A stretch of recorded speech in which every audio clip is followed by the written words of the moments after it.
সকাল সকালে না খাওয়া দাওয়া করে চলে গেছি 20 পুটুলিরে নিয়ে তার মাদ্রাসায়। ওই যে সেদিনকে বিরিয়ানি রাইন্দে থুইয়া দিলাম, সেই বিরিয়ানি সকালবেলা ছিল, তাই আবার ঘরের বিটা আর আজমাজারি দুইজনে মিলে গরম করে খাই এনেছে। আসসালামু আলাইকুম, কেমন আছেন সবাই? নাবা রান্নাঘর এন্ড ব্লগে সবাইকে স্বাগতম জানাচ্ছি। আমি নাবামনির মা আম্বিয়া আক্তার বলছি খুলনা থেকে। দুপুর বাজে 12টা, আমার তো পেটটা চই চই করতে আছে, পেটে তো কোনো খাবারই যায়নি সকালবেলাতে এই পর্যন্ত। তাই 2টা ডিম পোস্ট করে নিলাম, আর হচ্ছে পাউরুটি একটু তেল দিয়ে ভাজে নিচ্ছি। যা হোক, এইগুলো খাইয়ে পেটটাকে একটু শান্ত করা যাবে না। নাও, পাউরুটি ভাজা হয়ে গেছে, এখন তুলে নিচ্ছি। এখন আবার চা বসাই দেবো। আমার আবার চা না খালি আমি আবার পাগল হয়ে যাবানি। তা পাগল হয়ে যাওয়ার আগে 1 কাপ চা খাইয়ে নি।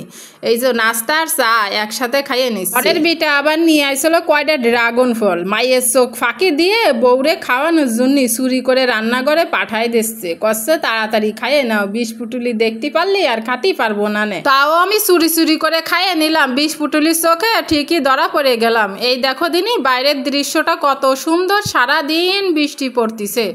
কচুর পাতার পরে পানি পড়লেই দাঁড়ায় না, অপরূপ দৃশ্য। ঠিকটা চাইল নিয়ে তাড়াহুড়ো করে ধুয়ে দিলাম। ওই যে ঘরের কিছু বুনো পাবলিক অপেক্ষায় বসে রয়েছে দুপুরে খাওয়ার জন্য।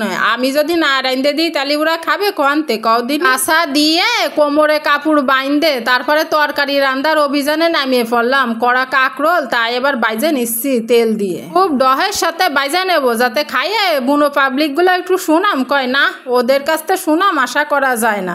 ওরা হচ্ছে মির্জাফর, তাও কলিও ভুল হবে। কাকরোলগুলো এক পাশ ডহের সাথে বাইজে নিলাম, আর এক পাশ বাইজে নিচ্ছি। এদিক দিয়ে কাকরোল তো ভাজা হয়ে যাচ্ছে, তরকারির জন্য আবার মাছ ভাজা লাগবে। বাড়ির আবার পাবলিকগুলো ভাজা মাছ ছাড়া খাতেই চায় না। একদিন একটু কষায় রান্না করে খাবো, সে কায়দা আর আমার নেই। এই পাবলিকগুলো টেনশন করতে করতে 8টা জানটা পুরো শেষ হয়ে গেল, তাও এগের মন পাওয়া যাবে না। ওই যে ওরা যে বেইমান, স্পেসগুলো ডহের সাথে বাইজে নিয়ে তারপর মোর কাকরোলগুলো ডাইলে দিলাম। করে নাড়াই ছাড়াই তারপরে নামাই ফেলবো। এদিক দিয়ে আবার মশলা ভালো ডহের সাথে কষে নিয়ে তার ভিতর দিয়ে দিলাম বুনো তরকারি। বুনো তরকারি একটু কষায় টসায় না রানলে আবার খাতি ভালো লাগে না। দিয়ে দিলাম ওই যে সেই মাছগুলো।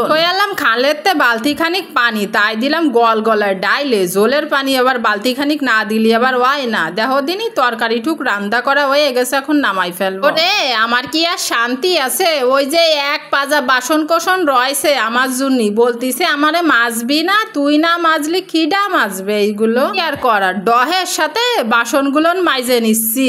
খাওয়া না লাগলি আমার এই বাসনগুলো আমি জীবনও মাজতাম না, বিটার জন্য ফেলাই থুতাম। কিন্তু বিটার দিকও তাকাতে হবে আমার। বেচারা সারাদিন বাইরে কষ্ট করে আসে, যদি এরকম পাজা পাজা থালা বাসন মাজে কিরমটা লাগে কও। দরদ দেখালাম, তাও বিটার মন পালাম না।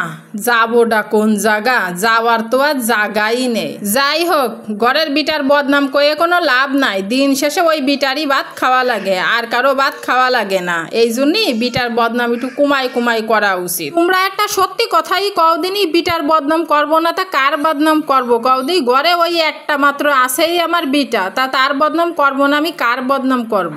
একজনের তো বদনাম তো করা লাগবে, তাই কও। থালা বাসনের পাহাড়গুলো মাজা হয়ে গেছে, আল্লাহ আমারে অবশেষে বাঁচাইছে। একেবারে বাইসে যায়নি। ওই যে চুলো রয়েছে, চুলো মসফে কিরা? চুলো কি আর একজন মসফে? ওই চুলোর ওয়াল টলে যে ময়লাগুলো আছে তাই আবার মুছতেছি। রান্তি গেলি গেরা তেল দেওয়ার সাথে সাথে মশলা দেওয়ার পরে চটর চটর করে ওঠে। মনে হয় ওদের পৈতৃক সম্পত্তি, কথা শোয়ানো যায় না, গা তাদের জ্বলে যায়। যার গা জ্বলে জ্বলুক গে, আমার গা না জ্বললেও আসছে। এই দেখো, এই যে আমার দুপুরের খাবার দাবার, আর রাত্রেও এইগুলো খাবো। আর বিকালবেলা একটু নসর নসর করে সুলা দিয়ে মুড়ি দিয়ে আর চানাচুর দিয়ে মাখাই নিলাম। ভিডিওটা কেমন লাগলো জানাতে ভুলবা না। ভালো লাগলে লাইক শেয়ার করে দেবা। আজকের মতন বিদায় নিচ্ছি, সবাই ভালো থাকবা। আল্লাহ হাফেজ।